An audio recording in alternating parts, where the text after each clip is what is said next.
आज के इस वीडियो लेक्चर में आप सभी का स्वागत है। आज का ये video lecture evaluation of programming language के ऊपर आधारित है और इवैल्यूएशन ऑफ प्रोग्रामिंग लैंग्वेज के टॉपिक को कवर करेगा। जैसा कि हमने अपने पिछले वीडियो लेक्चर में देखा था कि डिफरेंट टाइप्स ऑफ कंपाइलर जो थे, जिसमें हम जावा के कंपाइलर के बारे में देखा, पाइथन का अलग कंपाइलर होता है, सी प्लस प्लस का अलग कंपाइलर होता है, हर प्रोग्रामिंग लैंग्वेज का एक अलग कंपाइलर होता था। उसके पीछे का हमने बेसिक कॉन्सेप्ट भी देखा कि ऐसा क्यों होता है, उसको कंस्ट्रक्ट करने का क्या प्रोसेस है, बूटस्ट्रैपिंग के बारे में थोड़ी सी बात करी। तो चलिए अब हम देख लेते हैं कि शुरुआती दौर में, यानी जब प्रोग्रामिंग लैंग्वेज बनना चालू हुई थी, तो पहला जो कंपाइलर लिखा गया, कैसे लिखा गया, उसके कोड को मशीन ने कैसे समझा, फिर उसके बाद कौन सी नई प्रोग्रामिंग लैंग्वेज इंट्रोड्यूस हुई जिसने पहले वाले की जो भी ड्रॉबैक्स थे या लिमिटेशंस थे उसको दूर किया, है ना। तो इस पर्टिकुलर वीडियो में गाइस हमको कॉन्सेंट्रेट जो करना है वो एक इम्पॉर्टेंट टॉपिक पर करना है। वो ये कि जब कंपाइलर बनाना चालू किया गया होगा तो उसको कंपाइल किसने किया होगा, क्योंकि कंपाइलर है क्या, एक्चुअली कंपाइलर एक सिस्टम प्रोग्राम है।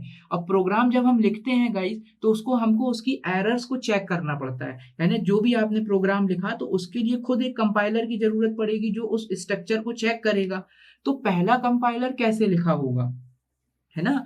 और पहला कंपाइलर जब लिखा होगा, फिर उसके बाद उसको किस किस कंपाइलर ने, जब कंपाइलर तो बना नहीं होगा तो किस चीज ने उसको जो है कंपाइल किया होगा। समझ रहे हैं बात। तो आगे चलते हैं, हम आगे इसको समझने की कोशिश करते हैं कि इवैल्यूएशन ऑफ प्रोग्रामिंग का कॉन्सेप्ट क्या था, उसके पीछे फिर कंपाइलर कंस्ट्रक्शन का कॉन्सेप्ट क्यों आया। तो चलिए शुरू करते हैं। तो प्रोग्रामिंग लैंग्वेज जो है गाइस मेनली दो तरीके से कैटेगराइज करी जाती है। पहली जो है हाई लेवल प्रोग्रामिंग लैंग्वेज है, और जो दूसरी होती है वो अपनी लो लेवल प्रोग्रामिंग लैंग्वेज कहलाती है। जनरली तौर पर हम लो लेवल कह देते हैं, बल्कि ये होती है क्या, मशीन लेवल प्रोग्रामिंग लैंग्वेज या मशीन लैंग्वेज। मशीन लैंग्वेज का जो मेन ऑब्जेक्टिव होता है वो मशीन के कंपोनेंट के साथ कम्युनिकेट करके जो डिजायर आउटपुट है वो जनरेट करता है। अब मशीन के क्या कंपोनेंट होते हैं, जैसे रजिस्टर होता है ना, मशीन में आपका मेमोरी लोकेशंस होते हैं, है ना। उसके साथ फिर उसमें स्टोरेज की जो कैपेसिटी होती है, कहाँ स्टोर होगा, कहाँ वेरिएबल होगा, कहाँ उसका लोकल वेरिएबल होगा, कहाँ होल्ड करना है, कहाँ आउटपुट करना है, डिस्प्ले से कैसे। तो ये सारा कम्युनिकेशन जो है वो मशीन लेवल लैंग्वेज करता है, जो हमारे हाई लेवल प्रोग्रामिंग लैंग्वेज नहीं कर पाती। अब बारी आती है कि हाई लेवल प्रोग्रामिंग लैंग्वेज क्या होती है।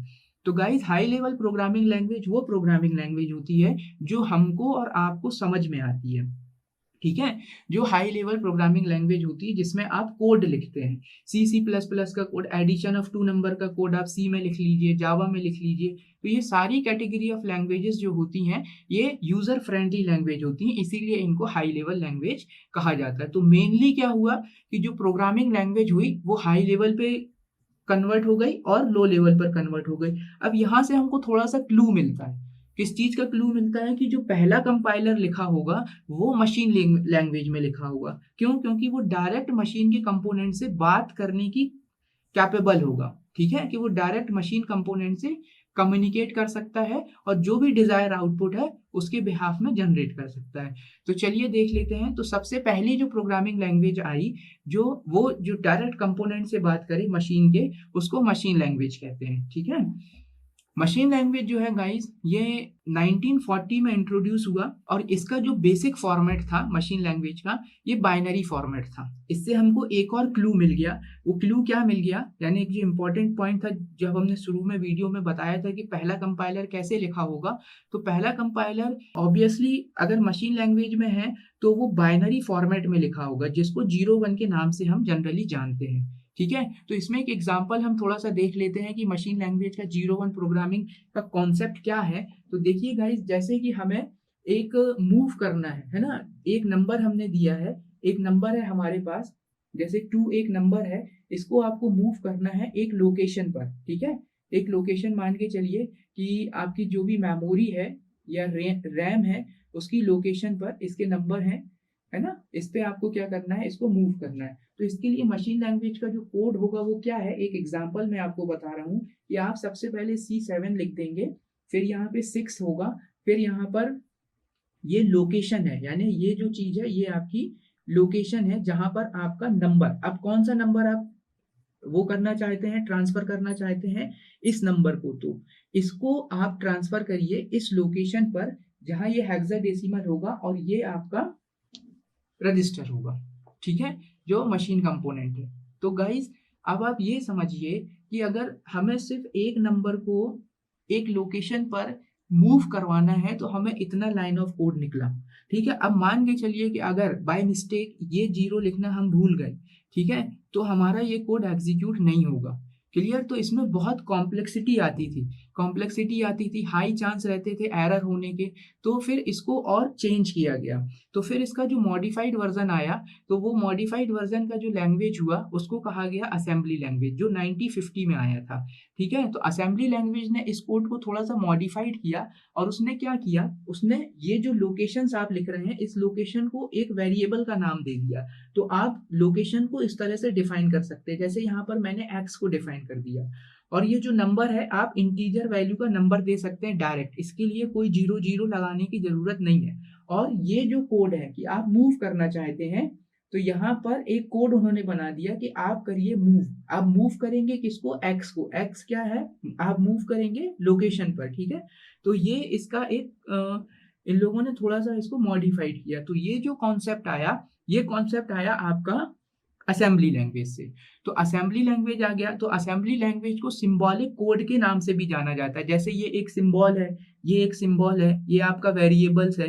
तो गाइस इस तरह से मशीन लैंग्वेज को मॉडिफाइड करा, उसके जो लिमिटेशंस थे उसको दूर किया और फिर असेंबली लैंग्वेज आ गया। क्लियर। अब हमने जो बात करी थी अपने पहले वीडियो लेक्चर में कि कंपाइलर एग्जैक्टली क्या करता है, तो कंपाइलर इनपुट लेगा सोर्स प्रोग्राम को, जो आप हाई लेवल प्रोग्रामिंग लैंग्वेज में लिखेंगे उसको कंपाइल करेगा और असेंबली कोड लिखेगा। यानी जो आपका कंपाइलर का आउटपुट होगा वो कुछ इस तरह से होगा। मूव करो, मल्टीप्लिकेशन करने के लिए मल्टीप्लिकेशन हो जाता है MUL, ऐड करने के लिए यहाँ पर हम ऐड यूज कर लेते हैं, डिवीजन करने के लिए DIV भी कर लेते हैं। ऐसे बहुत सारे सिंबॉलिक नोटेशंस हैं जिनको यूज करके मशीन जो है कम्युनिकेट करती है, जो डिजायर आउटपुट है उसको जनरेट करती है, ठीक है। फिर बात आती है हाई लेवल प्रोग्रामिंग लैंग्वेज की। तो ये सबसे इंपॉर्टेंट है।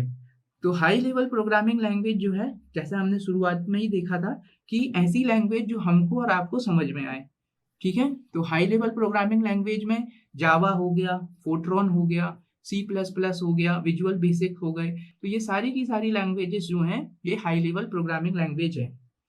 तो गाइज आशा करता हूं कि आपको ये वीडियो क्लियर हुआ होगा कि पहला कंपाइलर कैसे बना होगा, उसका कंपाइलेशन प्रोसेस क्या है, इवैल्यूएशन ऑफ लैंग्वेजेस क्या है। So thank you so much watching this video. We will meet again in the new video lecture. Take care, bye bye.